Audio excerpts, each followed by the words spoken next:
сайн байцгаана үзэгчдээ та бүхнийхээ орой амгалан айлтгая. Нийгмийн хэлэлцүүлэг нэвтрүүлгийн ээлж дугаар эхэлж байна. Өнөөдрийнхөө нэвтрүүлгээр бид боловсролын үйлчлэгээний чанар, үр өгөөж гэсэн сэдвийн хүрээнд ярилцахаар хүнд зочдоо суурж ирүүлээд байгаа. Ингээ ирсэн зочдоо танилцуулъя. Монгол Улсын боловсролын их сургуулийн Монгол судлалын төвийн эрхлэгч ардын багш Өнөр Баян, боловсролын хүрээлэнгийн захирал Савгсүрэн, за боловсрол сонирхлогоо спортын яамны дээд боловсролын бодлогын газрын дарга Амар Жаргалан, Монгол Улсын боловсролын их сургуулийн мэдээлэл зүйн тэнхимийн эрхлэгч Телевиз, Монгол Улсын боловсролын их сургуулийн сургуулийн өмнөх боловсролын сургуулийн багш төр тогтох ирсэн байна. Та бүхэнд энэ орой минь хүргэе.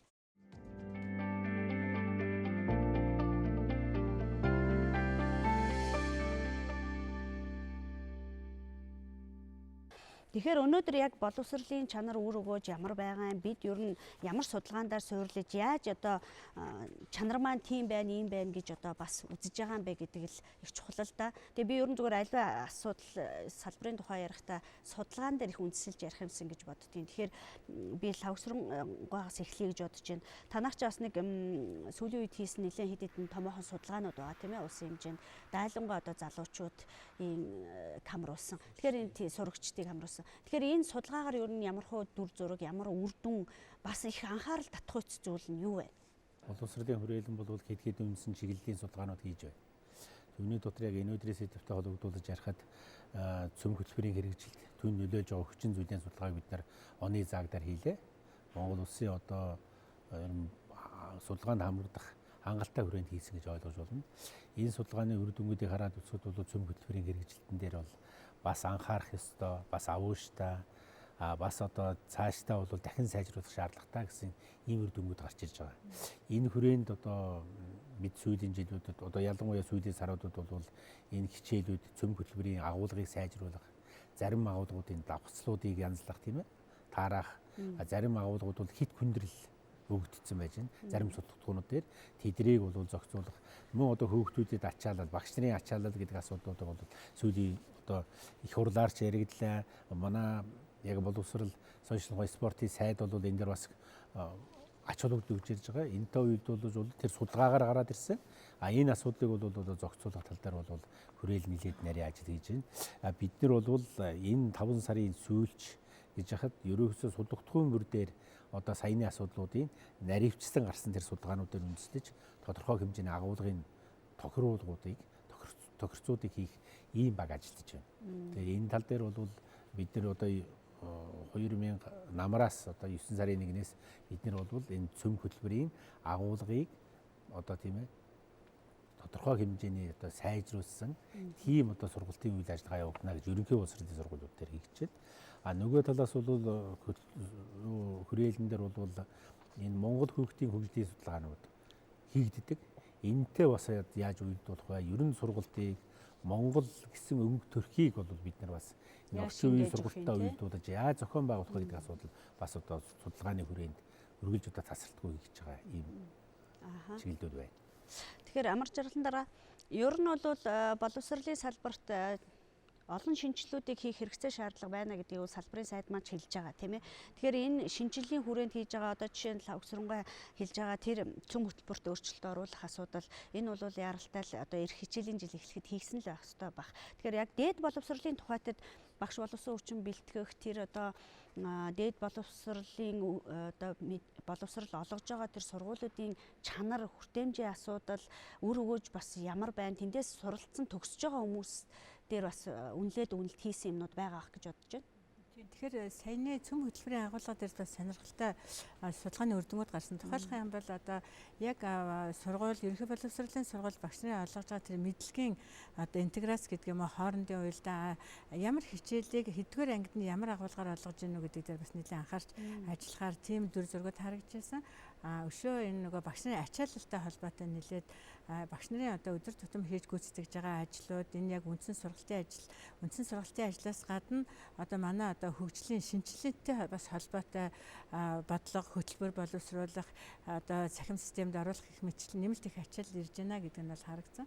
Тэгээ энэ дээр манай дээд боловсролын салбар тэр дотор энэ багш бэлтгэж байгаа сургуулийн одоо хөтөлбөрүүд энэ хөдөлмөрийн одоогийн байж байгаа нөхцөл байдал нийцэж гэнэ үгүй гэдэг дээр бид нэр судалгаа хийж байна. Тухайлбал юм бол энэ ажлыг эхлэхдээ бид нэр сургуулийн өмнөх буюу одоо цэцэрлэгийн багш бэлтгэж байгаа, багангийн багш бэлтгэж байгаа 23 сургуулийн үйл ажиллагаанд хяналт хийж үзлээ. Манай боловсролын хүрээлэн бол бүх одоо хөтөлбөрүүдийг аваад агуулгын хувьд ижил байна уу, нэг стандарт барьж гэнэ үгүй гэдэг дээр хяналт хийсэн. За манайх болохоор яг 2 3 дугаар курсын хүүхдүүдээр нь боловсролын үнэлгээний төв маань судалгаа хийгээд нэгэн зэрэг шалгалтууд авсан л да. Энэ Улаанбаатар хотын болоод хөдөө орон нутгийн бүх одоо сургуулиудаа хамруулсан. За ингэхээр бол одоо үр дүнгууд бас яхаа ялгаатай харагдаж байна. Тухайлбал юм бол нийт одоо авах хөстэй агуулгын одоо яг бүтэн одоо 100% авж байгаа одоо бас бүтэн сайн гарч ирэхгүй байна. Энэ дээр бид нэр дүгнэлт хийж авч ажиллах хөстэй 2 3 дугаар курсын оюутнууд байсан. За дээрэс нь юу гэдгийг одоо хувийн өмчийн сургуулиуд, төрийн өмчийн сургуулиудын хооронд бас нэг юм 10 пунктын ялгаатай байдал бас ажиглагдсан. Тэгэхээр ер нь бол энэ аль одоо төвшний сургуульд боловсрол эзэмшиж гэнэ гэдгээс ялгаагүйгээр Монгол хүүхдүүд бүгд л адилхан одоо төвшний стандарт хангасан сургалтыг авсан байх хэрэгтэй. Тэр энэ чиглэл дээр манай ям нэлээд одоо ажиллаж байна. Тэр 10 пунктээр ялгаатай харагдаад байгаа зүйл нь яг ямар зүйл дээрээ тийм их ялгарл харагдах уу? Хичээлийн энэ үнэлгээ маань өөрөө яг оюутнууд ямар мэдлэг эзэмшиж, ямар хандлагатай болж авсан бэ нү гэдэг дээр явсан л та. Тэгэхээр тэр оюутны олж авч байгаа мэргэжлийн чиглэлийн мэдлэгийн хувьд бол тийм ялгаатай дүн харагдсан. За энийг бид нэр 2 3 дугаар курс авна гэдэг бол дараа жил давтан хийн акц одоо гарах нь үгүй гэдгээл хянана гэсэн үг. Ер нь бид нэр энэ хяналтыг хийхдээ оюутан хөтөлбөрийн үр дүн сургуулийн ер нь одоо ерөнхий үр дүн гэдэг байдлаар ангилж авч үзэх юм явагддаг. Тэгэхээр аль нь дээр нь 10 пунктээр доошоо байсныг хэлжүүл болох уу? Нууц уу? Суралцагчдын мэдлэг ур чадварын байдал тийм дээрээ бид нэр ажиллах. Харин тийм хувийн эвшлийн секторын сургуулиуд нь улсынхаасаа доошоо байсан юм уу? Аль нь одоо юуны хувьд ер нь одоо яг багш бэлтгэж байгаа энэ сургуулиудын хувьд бол төрийн өмчийн сургуулиуд бас харьцангуй цөөн сургуулиуд байгаа шүү дээ. Энэ сургуулиудын үзүүлэлт бол 10 пунктээр өндөр байсан. Дараа нь бид нар зөвхөн энэс гадна өөр хөтөлбөрүүдэд хийхэд бол одоо бид нар бизнесийн удирдлага эрх зүйн эднэр дээр хийхэд бас арай өөр ялгаатай дүнгууд л харагдчих гарч ирлээ.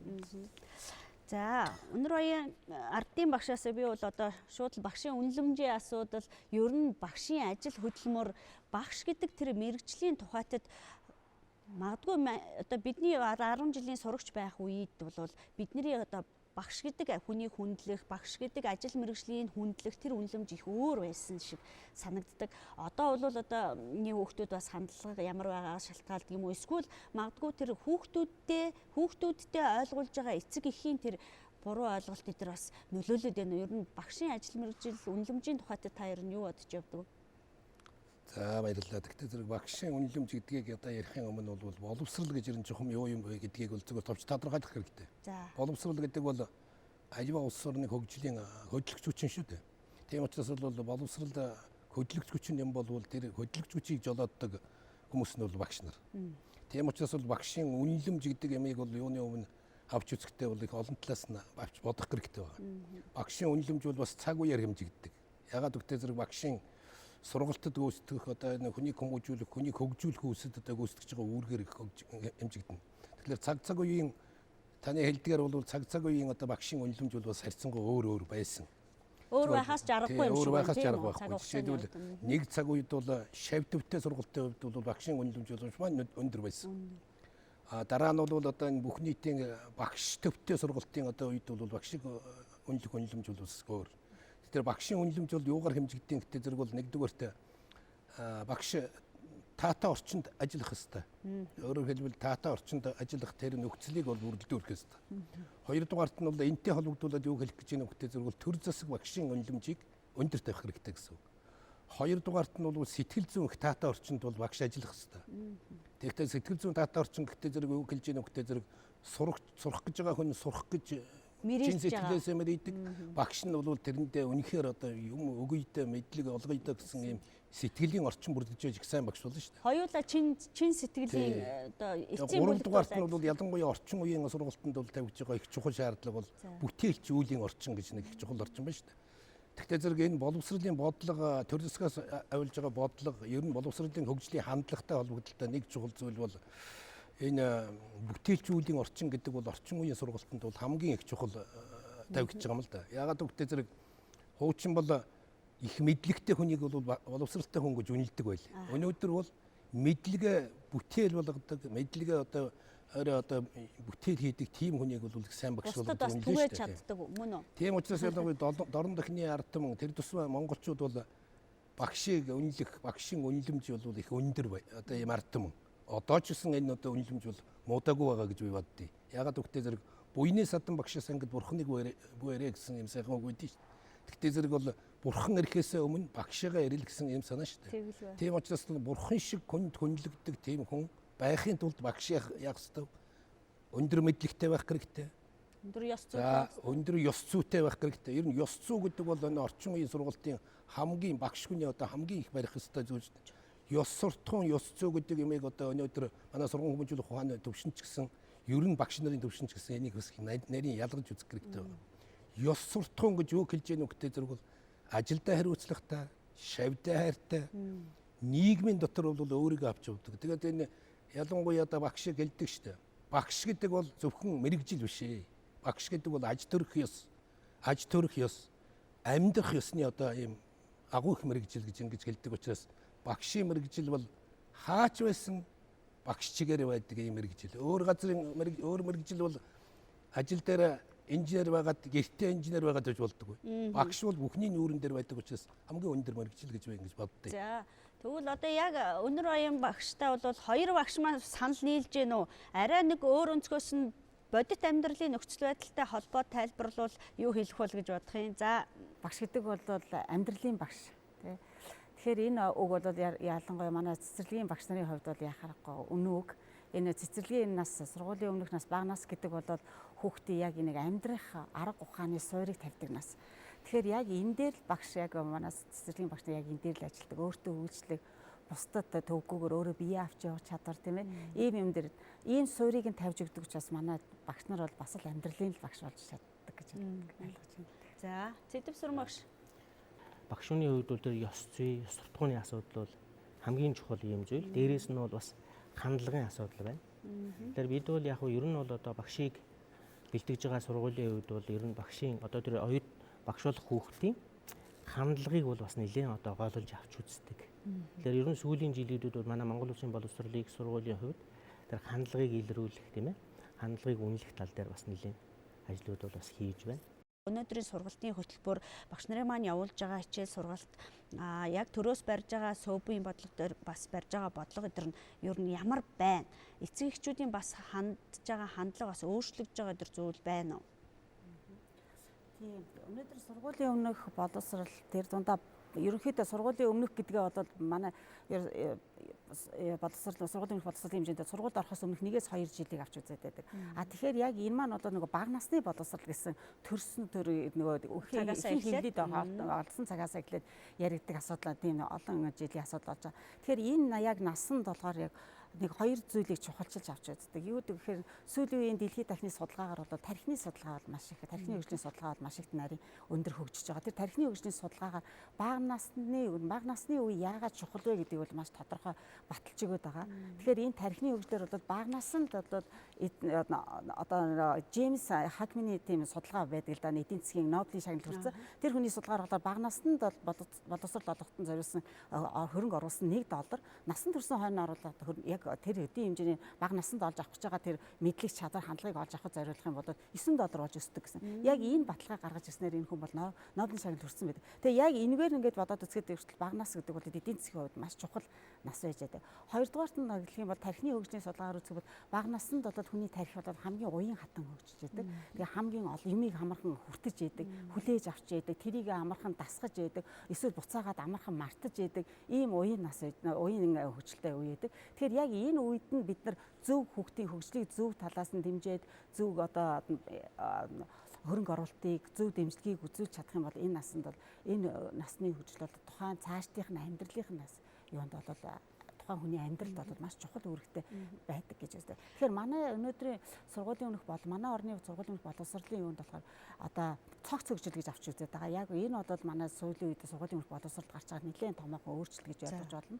Ягаад гэвэл хүүхдийн хөгжил бол цогцоор явагддаг. Нэгсэндээ хүүхдийн хэл яриаг нь одоо хөгжүүлээ, бие бэлтгийг нь одоо хөгжүүлнэ гэсэн биш. Энэ хүүхдийн хөгжлийн 6 чиглэлийг авч үздэг. Энэ 6 чиглэлд бол бүгдээрийн нэг дор тоглох үеийг ямар нэгэн үеийг хийж явах явцад бүгд нэг дор зэрэг хөгжиж байгаа чадвар, ярих одоо юу. Тэгэхээр тэр донд чухал хөгжил гэж байхгүй.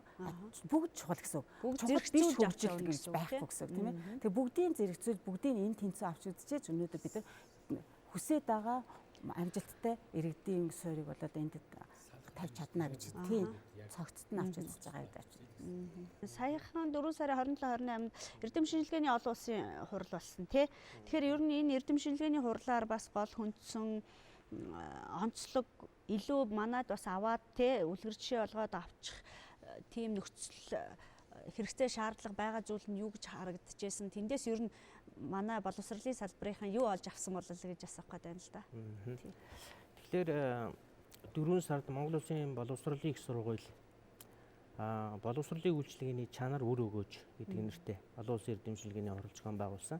Тэгэхээр Монгол Улсын боловсролын их сургуулиас одоо ийм хурлыг бол 14 дахь жилдээ зохион байгуулж байна. За тэгээд хурлын сэдвийн хувьд бол яг тухайн одоо боловсролын системэд тулгамдж байгаа тэр асуудлыг сонгож аваад тэр хүрээндээ одоо ингээд судлаачдын одоо үзэл бодол тийм ээ судалгаанд суурилсан энэ зүйлүүдийг бол олон талаас нь ярилцдаг ийм хурал болдог. Тэгэхээр энэ удаагийн эрдэм шинжилгээний хурлын хувьд бол дэлхийн 6 орны 13 сургуулийн эрдэмтэд за мөн одоо Монгол улсын одоо тэргүүлэх ихтэй сургуулиуд оролцсон. За ерөнхий боловсролын сургуулийн одоо багш нар оролцсон. За боловсролын хүрээлэн багшийн мэргэжил дэвшлүүлэх институт за бусад байгууллагаас оролцсон юм хурал болсон. Тэгэхээр энэ хүрээндээ яг ер нь бол чанарын одоо боловсролын үйлчилгээний чанарыг бодит байдлыг чанарын одоо бодит байдлыг тодорхойлоод за түүний үр өгөөж чанар үр өгөөжийг нэмэгдүүлэхэд ямар одоо боломж байна вэ гэдгийг бол их олон талаас нь хэлэлцлээ. Тэр тухайлбал одоо сургалтын чанар ер нь энэ боловсролын үйлчилгээний чанар үр өгөөжийг нэмэгдүүлэх нэг боломж нь бол мэдээллийн технологи ажиллах юм аа. Тэгэхээр мэдээллийн технологи бол яг ер нь бол одоо бүх төвшөнд ийм байдалтай хэрэгжиж байна. Ингэж үр дүнг илүү дээшлүүлэхийн тулд бол яг ер нь бол одоо ийм боломж арга замууд байна. Тухайлбал одоо багшийн мэдээллийн технологийн зохиц чадамжийн тухай асуудал байж байна. Анги танхимд хэрэгжиж байгаа тэр хичээлийн үр өгөөжийг нэмэгдүүлэхэд мэдээллийн технологи яг одоо хэрэгцээтэйгээр нь өөрөөр хэлбэл донжийн тийм ээ яг тэр орц форцыг тааруулж ашиглахтай холбоотой. За ийм нэгэн практик суурилсан судалгааны зүйлүүдийг ярьсан. За тэгээд энэ одоо судалгааны эрдэм шинжилгээний хурлын хүрээнд ер нь одоо судлаачдын гаргасан санал бодлыг нэгтгээд Монгол Улсын боловсрол соёлын шинжилгээ ухаан спортын яам, за боловсролын хүрээлэн, багшийн мэргэжил дэвшлүүлэх институт, багш үлдээх сургуулиуд, за мөн ерөнхий боловсролын сургуулиудад бол бас хүргэхээр ийм босон байж байгаа. Өөрөөр хэлбэл энэ хурлын хүрээнд бол ер нь бас энэ бодлогын хүрээнд, за мөн хэрэгжүүлэх үйл ажиллагааны хүрээнд бол бас илүү бодиттойгоор үр дүнгийн нэмэгдүүлэх чиглэлээр бол бодиттой тийм санал санаачлагууд гарсан байна. Энэ жил бол бас их онцлог жил. Бид нар боловсролын салбарын хөгжлийн мастер төлөвлөгөө дээр ажиллаж байна. 2030 он гэхэд Монгол улсын боловсролын салбараар бид нар ямар хүмүүсийг бэлтгэх юм? Яаж амьдрал бэлтгэх юм? За энийг хийхэд бол бид нар өнгөрсөн одоо 94 2006 оны боловсролын салбарын мастер төлөвлөгөөний түүний үр өгөөж төр судалгаанууд хийж үзсэн.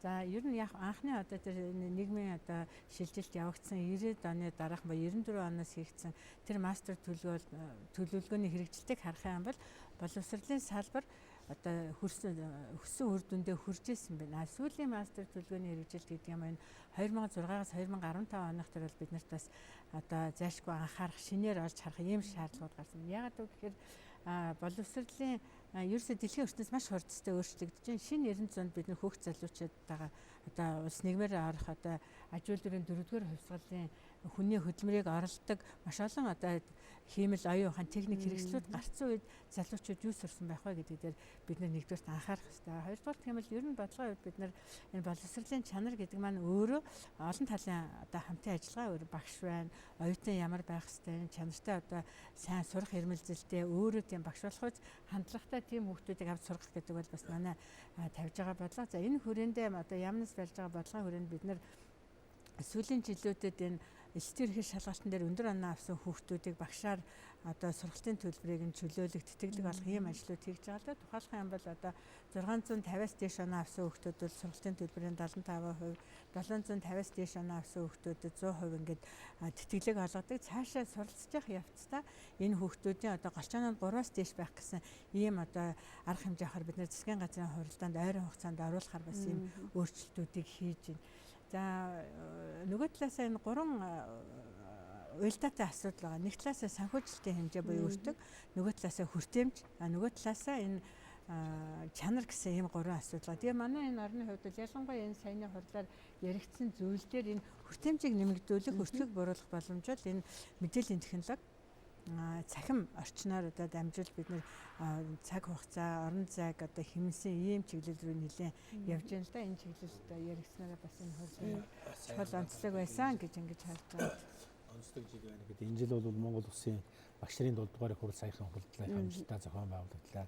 Монгол Улсын өнцөг улам бүрээс 800 гаруй багш нар иж чууллаа. Энэ дээр энэ өдрийн Монгол Улсын боловсрол өнгөрсөн түүхт ямар байсан юм? Энэ өдөр ямар байгаа юм? Ирээдүйд ямар чиг хандлага байх юм бэ гэдэг асуудлыг бол маш одоо чиглэл маш нарийн хэлэлцээж одоо ер нь тодорхой хэмжээний шийдэл ойлголтуудад хүрээд явлаа шүү дээ. Хүн төвтэй боловсрол гэдэг бол дэлхийн одоо хандлага болсон байна. Тэгээ энийг яаж тодорхойлж яах вэ гэдэг зэрэг бол хүнээ хөгжүүлээ, хүнийхээ хүчээр хөгжиж, хүний төлөө хөгжиж гэсэн юм л бодлого явж байгаа шүү дээ.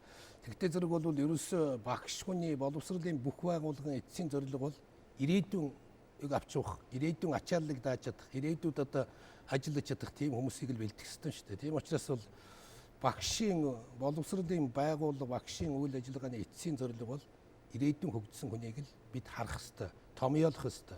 Түүнээс биш одоо яг ийм хүн байна гэж томьёолохоос өмнө бид бол ийм хүн бэлдэх ёстой юм гэдгийг бол томьёолох ёстой юм л да.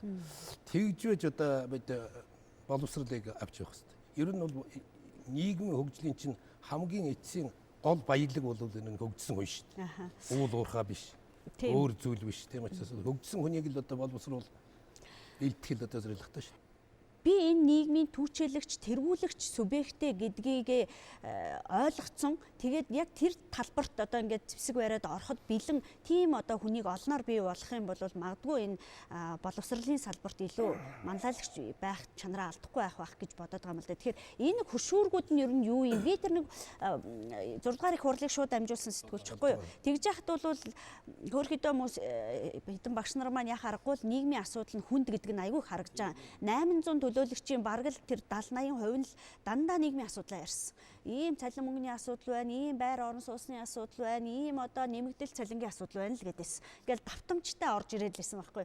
Тэгэхээр ерөн зүгээр аливаа юмд ч бас нэг хөшүүргэл хэрэгтэй л юм шиг байна л да. Одоо сая чиний ярьдаг бол тэр л да нийгмийн одоо үнэлэмжийн асуудал. Нийгмээс төр засгаас бол багшийг яаж үнэлэх үү гэдэг нь тэр материалын үнэлэмж. Өөрөөр хэлбэл амьдрал одоо амьдрал нь бол нэг үнэхээр ирээдүйн хүнийг бэлтгэж тийм одоо хэмжээний сэтгэл зүйн орчинд бүрдчихсэн байх. Тийм байх хэвээр. Хоёрдугаарт бол өнөөдөр тэр 7 дугаар их хурлаар гаргасан тэр уриалга гэдэг юм дотор нэг чухал хэдэн заалт орсон л да. Яагаад гэвэл зэрэг бол за материалын орчин одоо сайхан байж одоо багш нийгмийн хувьд бол одоо сайхан ажиллах тийм орчин бүрдчихлээ. Тэрнийг бол төр засагч нь ямар нэг хэмжээгээр авч одоо хэрэгжүүлнэ гэдгийг заасан байна. Тэрний уриалга дээр юу заасан гэдэг багш хүн өөрийгөө хөгжүүлээч. Ер нь өөрөө хөгжинэ гэдэг бол ирээдүйн одоо хөгжлийн одоо багш хүний хөгжлийн одоо хамгийн чухал зүйл шүү дээ. Тийм учраас бол нийгмийн хөгжлийг одоо шаардлагыг IC-г дагаж хөгжих хэрэгтэй. Өөрөө хөгжих хэрэгтэй. Мэдлэг боловсролоо сайжруулах хэрэгтэй. Тэрнээс гадна бол би зөвхөн нэг зүйл боддیں۔ Энэ бол багш хүний миний бодол шүү. Хүний туршлага, бусдын туршлага гэдэг юмыг ирэхээс өмнө өөрийгөө нээж болооч гэдэг юмыг л энэ багш хүнд одоо их одоо заагмаар байгаа юм. Тийм учраас дөрөвчийн одоо түрүүн хэллээ л сайн багш, сайхан сэтгэлтэй багшуулах хүнийг олохын тулд бол тэр багш мэддэг сургуульд элсэж байгаа хүмүүсийг бид Материалын орчноос гадна тийм сэтгэлтэй хүнийг шилж авдаг тийм одоо тогтолцоо их чухал байгаа юм л та. Яг үнэ. Тэгээд тийм хүн болгон тийм орж ирэхгүй л дээ. 10 хүний ядаж 5 тийм ороод ирэх юм бол багшийн одоо нөөц бол хангалттай шүү дээ. Тийм учраас бол өрсөлдөөний үед амьдарч байгаа сайн багш өрсөлдөж л амьдарна шүү дээ. Энэ боловсрол шин зууны мэдлэг, шин зууны боловсрол гэдэг бол аягүй их чухал. Тэгээд энд хүрэхийн тулд энэ залуучуудыг нэлээд гадагшаа явуулах хэрэгтэй. Энийг шинжлэх ухаан хөгжсөн, энэ одоо техник технологи хөгжсөн энэ усууд руу бид нар тодорхой хэмжээний мөнгө гаргаж нэлээд олон доллараар явуулахгүй бол бид нар бас илхийтэйгээ зэрэгцэж дүүж хөгжих гэрт. Бид нар монголчууд мундаг бай шүү. Оюуны одоо чадвар хараа мундаг шүүргээд байдаг.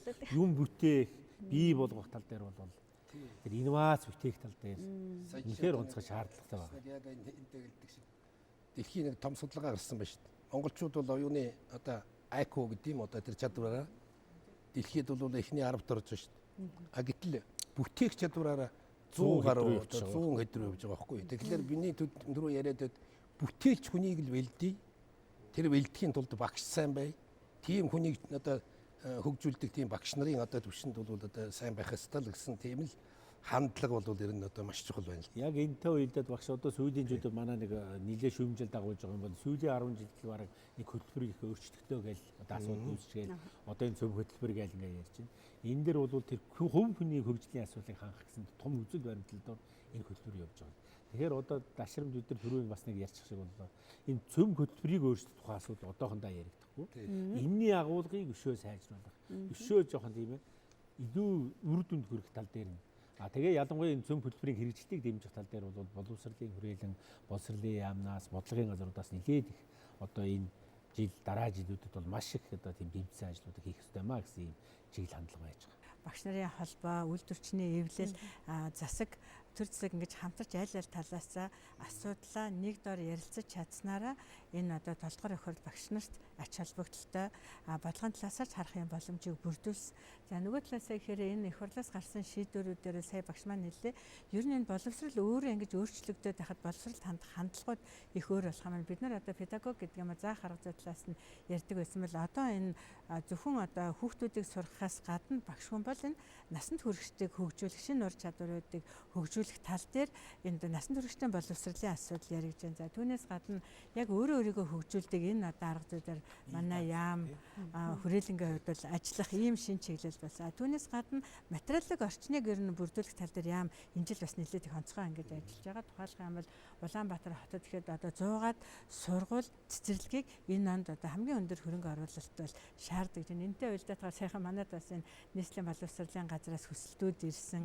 Энэ шин сургууль цэцэрлэг одоо байгуулагдаад ирэхээр энд багш нарын хүрэлцээ хангамж зайлшгүй шаардлагатай. Энийг богино хугацаанд одоо өөр чиглэлийн мэрэгчлэр багшид мэрэгжил эзэмшчихсэн энэ хүмүүсийг энэ одоо багангийн багш хос мэрэгжил эзэмшүүлэх хөрвөх сургалтанд хамруулах нь урт богино хугацааны арга хэмжээнүүдийг авч авахар бид нар бас ажиллаж байна. Би энэ Германд баг одоо 20 жилийн өмнө нэг явж исэн юм а. Тэгэхэд ерөнхий боловсролын сургуульд сурж байгаа хүүхдүүд тийм том сургалтын нэг юм юу шиг төв шиг юм байсан. Тэгээ тэнд очиод энэ компьютер дээр ингээ бүх янз бүрийн мэрэгжлийн ажлыг ингээ хийж үзэж байгаа байхгүй. Компьютер дээр тоогооч хийж үзээл юм хэрчээл тэгсэн чи гараа эвгүүдүүлж гэнэ үү. За энэ тоогооч бүтэхгүй юм байна.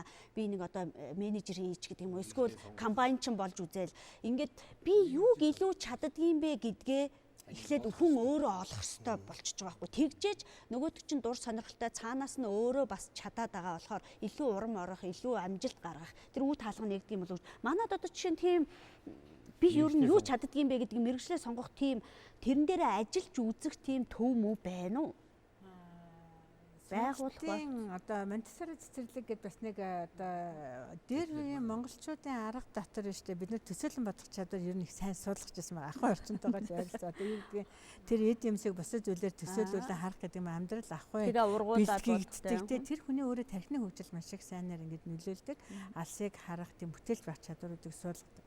тэрч байдлаараа манай монголчуудад одоо нэг монголчлон гэдэг ойлголт байсан бидний тэр оюуны одоо чадамжтай маш их холбоотой. Харин одоо зүгээр энэ аж үйлдвэрийн нийгэм лөө одоо энэ суурьш нийгэм лөө ороод ирэхээр энэ орчин хязгаарлагдаад байгаа нь манай орны уламжлалаа алдах чиглэл бас нэг жоохон нөлөө үзүүлсэн болов уу гэж би зүгээр хувь хүнийхээ хувьд бол боддөг юм байна.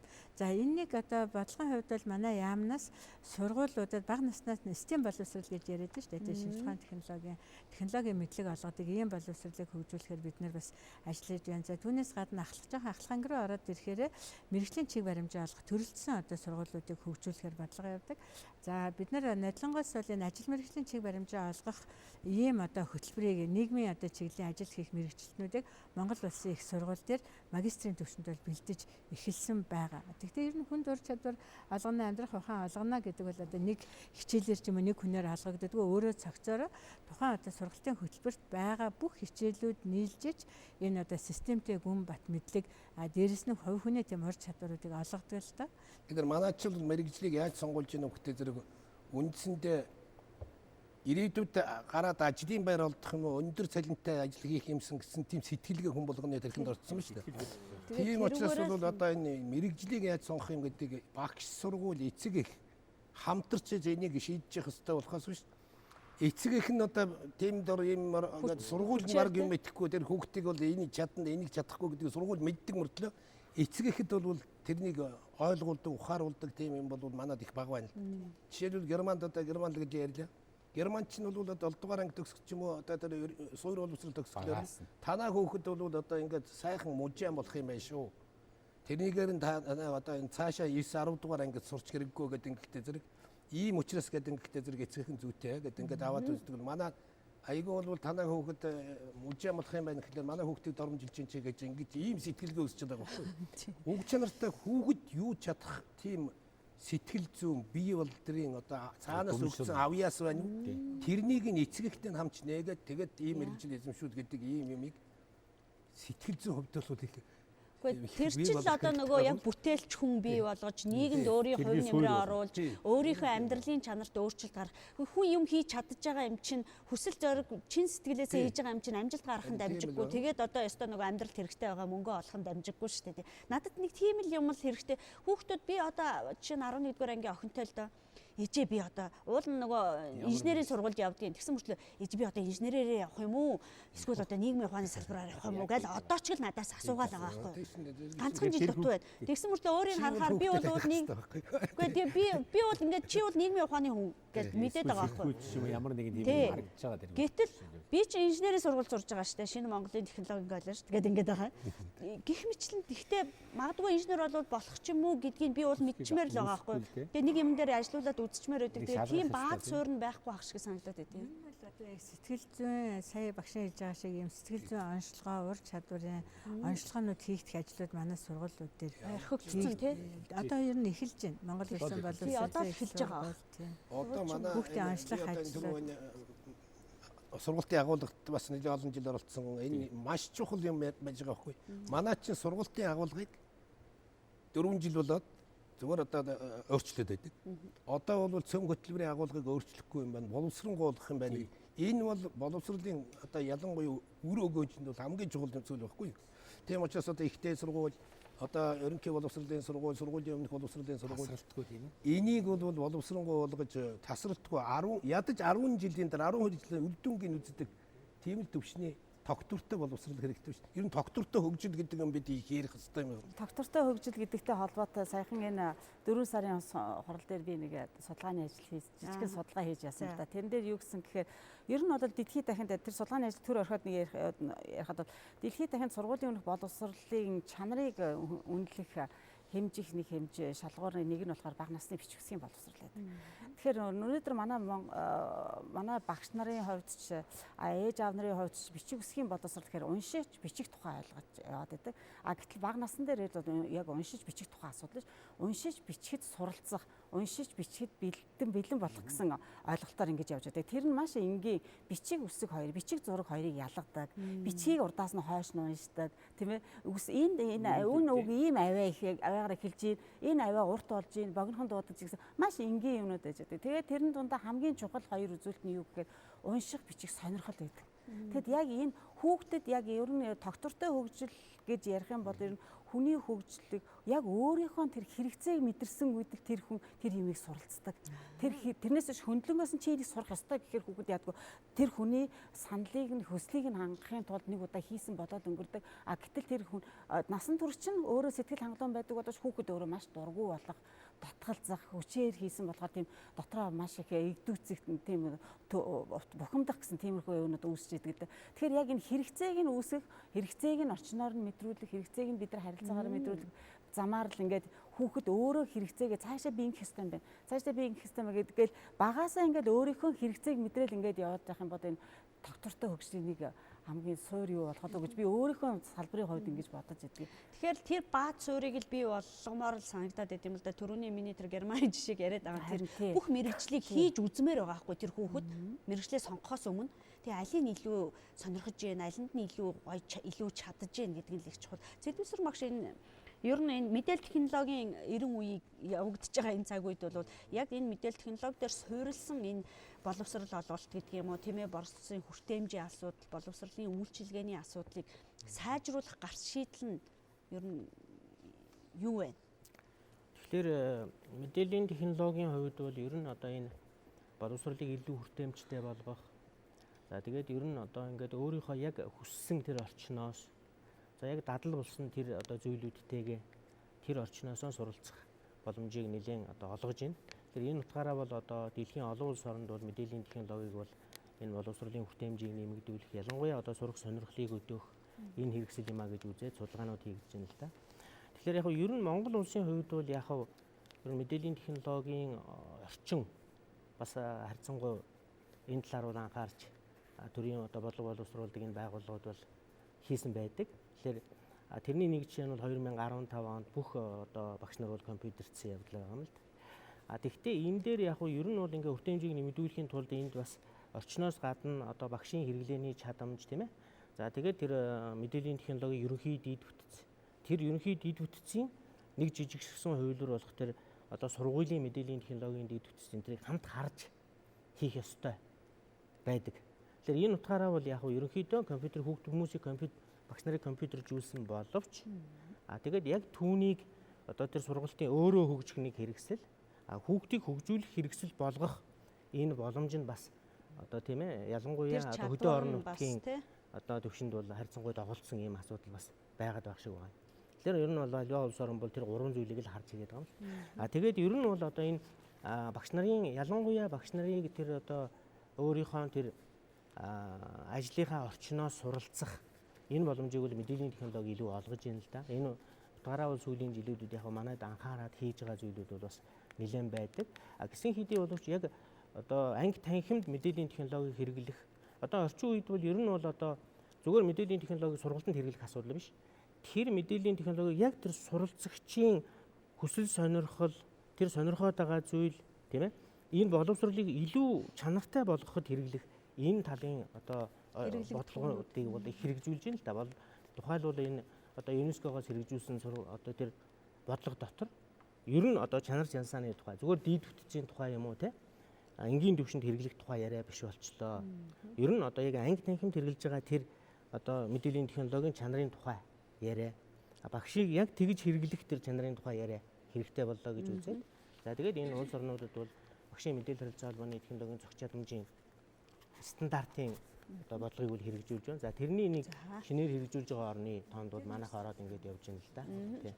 За ер нь бол яг тухайн хийж байгаа ажлын талаар бас дурдмаар санагдлаа. Тэгэхээр энэ боловсролын үйлчилгээний чанар өрөө гэж нэмэгдүүлэхийн тулд техник одоо технологи ашиглаж байгаа дээр манай яамнаас дэд боловсролын шинжилгээний төслийн хүрээнд бид нэг хөдөө орон нутгийнхаа сургуулиудад хүртээмжтэй чанартай байдлыг хангах зорилгоор 5 зайны сургалтын төвүүдийг байгуулсан. Монгол улсын боловсролын их сургууль дээрээс одоо төвлөрсөн удирдлага үйлчилгээ үзүүлээд Дорнод, Ховд, Завхан, Архангай аймагуудад. За тэгээд бид нэр одоо зөвхөн одоо энэ зайн сургалтын төвүүдээс гадна багш нарын бэлдэх ажлууд хийж байна. За энэ бол нэгтлийн одоо материалын орчин бүрдүүлж байгаа ажил. Дараагийн нэг ажил бол сургалтын арга зүй дээр өнөөдрийн хүүхдүүдийн танин мэдхэн тэр мэдээлэл хүлээж авч байгаа хэлбэр өөрчлөгдсөн учраас багш нарын арга зүй дээр энэ хосолсон сургалтын аргыг хэрэгжүүлэхээр бид нэр бас энэ одоо ихтэй сургуулийн сургалтын агуулгад оруулж байна. Өөрөөр хэлэх юм бол мэдээллийг юм хурдан авч байгаа тэр гэртээ өөрөө мэдээлэл авчаад энийг одоо цахим технологи ашиглаад ирэхээр нь багшийн хүүхдээ олж авсан мэдлэг одоо хэр юутай байна вэ гэдэг дээр нь одоо зөвлөгөө өгдөг, чиглүүлдэг ийм чиглэлийн арга хэмжээнүүдийг бид бас авч байгаа. За баярлалаа. Ингээд өнөөдрийнхөө нийгмийн хэлэлцүүлэг нэвтрүүлгээр бид боловсролын үйлчлэгээний чанар үр өгөөж гэсэн сэдвийн хүрээнд одоо холбогдох мэргэжлийн байгууллагын хүмүүстэйгээ ярилцлаа. Та бүхний цаашдын ажилд амжилт хүсье. Өнөөдрийн манай нийгмийн хэлэлцүүлэг нэвтрүүлгийг хүлээн авсан үзэгч та бүхэндээ баярлалаа. Дараагийн хэлэлцүүлгээр уулзъя. Баяр та үзэгчдээ.